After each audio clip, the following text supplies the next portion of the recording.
Assalamualaikum warahmatullahi wabarakatuh. Balik barengan sama gue Taufik Nubo. Oke, hari ini kita akan ngomongin handphone yang satu ini, Samsung Galaxy S22 Ultra, setelah kurang lebih 3 hari pemakaian. Anyway, sebelumnya izinkan gue perkenalkan diri. Nama gue Taufik Nubo. Halo, dan emang gue biasa ngomongin tentang teknologi di channel ini, plus gak ketinggalan lifestyle tech dan juga segala sesuatu pemikiran yang berawal dari dunia teknologi. If you're into that kind of video, please do consider klik tombol subscribe dan juga nyalakan notifikasi untuk semua aktivitas dari channel ini. Izinkan gue kasih disclaimer dulu kalau emang si Samsung Galaxy S22 Ultra yang gue pegang ini adalah hasil PO, dan ya gue akan coba sebisa mungkin selama mungkin megang handphone yang satu ini. Kalau misalkan tidak, ternyata tiba-tiba BU.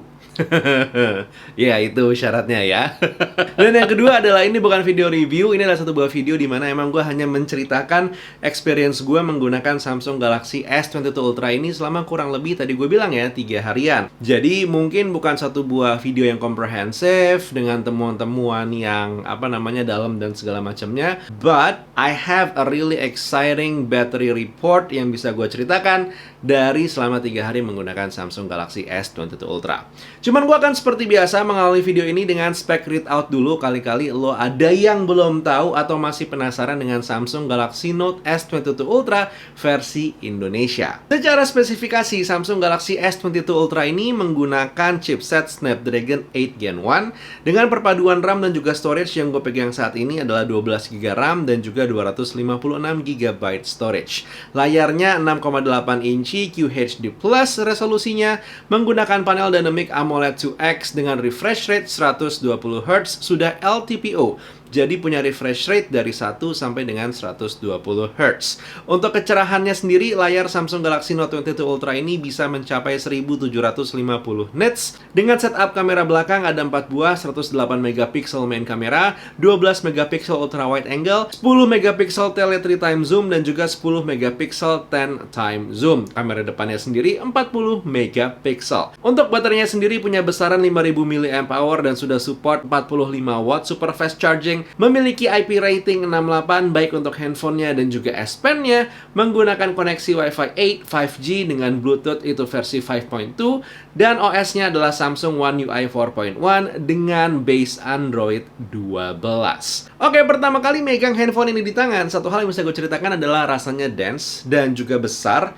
Tapi karena form factor-nya yang cenderung lonjong dibandingkan lebar, membuat gue tidak berkeberatan menggunakan handphone ini. Lucu emang, di saat gue protes dengan iPhone 13 Pro yang rasanya berat dan juga terlalu lebar kurang nyaman, di saat gue menggunakan Samsung Galaxy S22 Ultra untuk penggunaan sehari-hari, I really don't mind.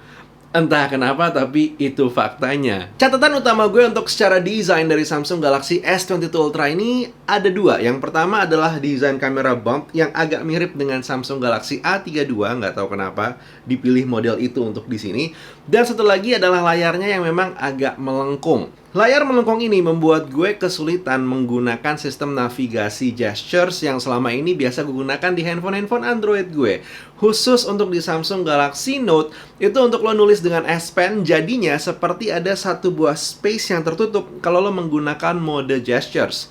Jadi lo akan secara tidak sengaja melakukan navigasi back kalau lo menggunakan sistem gestures untuk navigasinya di Samsung Galaxy S22 Ultra. Jadi ya, for now, gue mau nggak mau harus terima untuk sistem navigasinya harus menggunakan sistem buttons dan bukan gestures. Which, satu buah adaptasi yang harus gue lakukan cukup ekstensif.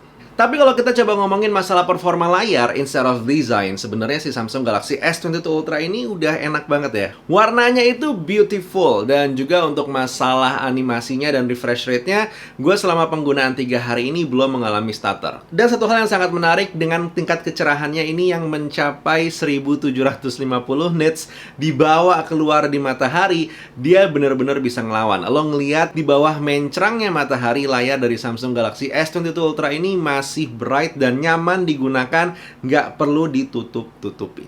Nah, kalau kita beralih ke masalah performa sehari-hari si Samsung Galaxy S22 Ultra ini dengan Snapdragon 8 Gen 1-nya tentu punya satu buah performa yang nggak main-main, dan ya bisa gua confirm ini lebih loss alias lebih powerful dibandingkan dengan S22 biasa. Karena kalau lo lihat ya, di video S22 gue menemukan fakta bahwa skor Antutunya itu ada di angka sekitar 800 ribuan. Sementara di Samsung Galaxy S22 Ultra, dia bisa mencapai angka ini 959.555 sampai-sampai di saat gue pertama kali ngetes Antutu dibilang gue melakukan satu buah kecurangan. Katanya I'm doing something out of ordinary sampai-sampai hasilnya bisa setinggi ini. Jadi ya udah, gue coba lagi. Dan ternyata tetap hasilnya masih ada di angka 900 ribuan, walaupun kali ini lebih rendah, 934 ribuan. Kalau kita ngomongin masalah performa saat gue coba iseng-iseng main game, cuman Call of Duty Mobile pula gitu ya. Tentu nggak ada masalah, lancar-lancar aja, nyaman-nyaman aja. Layarnya untuk penggunaan gue seorang casual gamer masih nyaman. Gue tidak merasakan delay yang berlebihan, kalaupun memang ada delay gitu ya. Dan satu hal yang menjadi catatan di sini memang adalah performa baterai. Di saat gue main Call of Duty Mobile, hanya sekitar 30 menit gue menghabiskan daya up to 9%. Dan tentu di bagian belakang, dekat-dekat kamera gitu ya, ada rasa hangat ini up to 38 derajat. Nah, mumpung gue lagi ngomongin masalah performa baterai, nah ini gue juga punya satu buah temuan yang menyenangkan banget. Gue mencoba untuk nge-discharge atau nge-push penggunaan baterai Samsung Galaxy S22 Ultra ini selama 3 hari itu 2 kali. Yang pertama pada resolusi FHD+.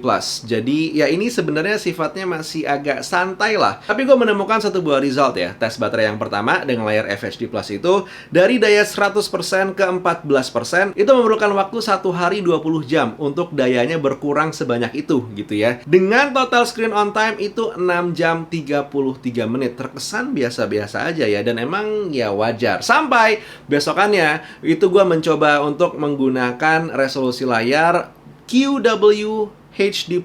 Gue bisa mendapatkan up to 15 jam 54 menit. Loh, kok waktunya beda banget ya standby time-nya. Jangan salah, di waktu 15 jam 54 menit itu gue punya screen on time 11 jam 44 menit dan masih ada sisa baterai 4%. Untuk yang bertanya-tanya gimana performa charging Samsung Galaxy S22 Ultra, gue bisa mendapatkan ngecharge 8 ke 100% hanya dalam waktu 1 jam 4 menit aja menggunakan charger dari Ugreen yang 65 watt. And I don't mind. It actually quite good. Oke, balik ke masalah penggunaan. Di saat gue bisa mendapatkan tadi screen on time yang emang luar biasa tadi, gue kebanyakan itu menggunakan si Samsung Galaxy S22 Ultra ini hanya untuk nonton video YouTube aja. Jadi nggak banyak kerja yang kayak ngedit video dan semua segala macamnya. Ya, karena baru 3 hari, jadi emang gue belum bisa melakukan tugas-tugas itu dengan terlalu banyak. Paling selain nonton video yang sempat gue lakukan agak banyak itu adalah nulis-nulis menggunakan S Pen-nya. Dan gue sempat bilang nih sebenarnya di review Samsung Galaxy Tab S8 Ultra kalau fungsi S Pen dengan Samsung Notes yang dipunya bawaan dari Samsung Galaxy S22 Ultra ini menurut gue semakin powerful, nyaman banget digunakan. Memang keluhan utamanya itu hanya di saat gue menggunakan sistem navigasi gesture sekali lagi. Jadi bagian nulisnya itu seperti kepotong nih di bagian lengkungannya, hanya di bagian layar yang lurus aja. That's why I actually hoping di iterasi berikutnya S23 atau S24 bisa mendapatkan satu buah layar yang lebih flat, jadi lebih nyaman untuk menggunakan S Pen-nya. Untuk yang nanya masalah kameranya, jujur selama 3 hari ini gue banyakkan di rumah, jadi nggak banyak juga foto-foto yang gue ambil. Cuman kalau penasaran ya ini adalah hasil beberapa foto asal jepret yang gue miliki. Nggak pleasing, nggak yang mewah atau wah juga gitu ya. Tapi seenggaknya cukup lah untuk melihat satu buah performance dari Samsung Galaxy S22 Ultra yang kameranya ini emang powerful secara dynamic range dan juga secara ketajaman sudah fair.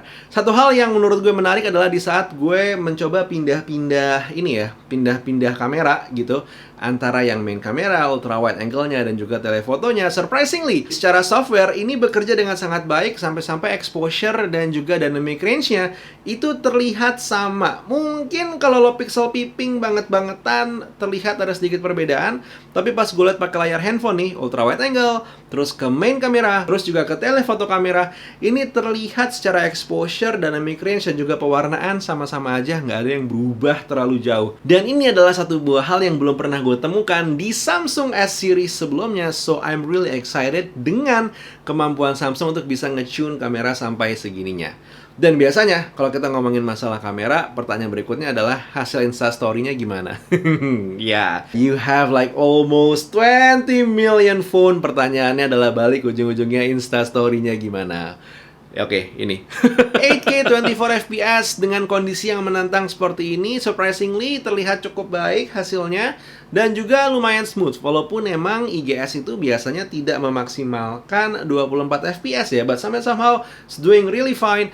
Terus pas gue coba pindah di scene yang sama pakai 4K 30 fps, hasilnya not as pleasing yang 8K karena detailnya banyak berkurang dan secara smoothness-nya pas gue coba cek sih terlihat sama-sama aja.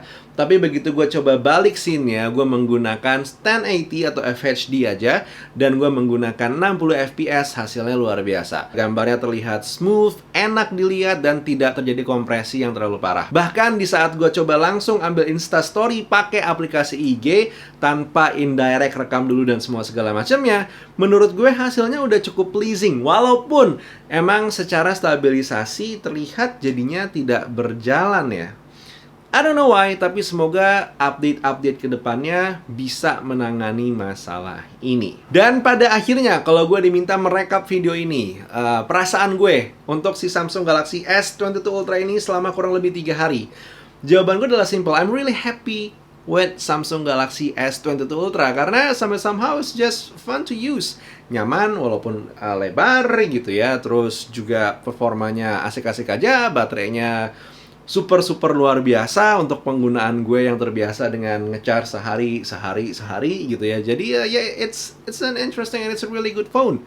Kalaupun ada satu atau dua hal yang lumayan bikin protes, hal-hal simple kayak tadi, layarnya gue lebih prefer lurus dibandingkan melengkung, tapi itu preferensi pribadi. Dan juga untuk bagian S Pen, lagi-lagi di sini gue bisa bilang gue prefer punya warna S Pen yang tidak hitam tapi sama dengan warna bodi belakangnya. Tapi itu adalah hal kecil yang sebenarnya mungkin tidak akan mempengaruhi performa sehari-hari juga gitu.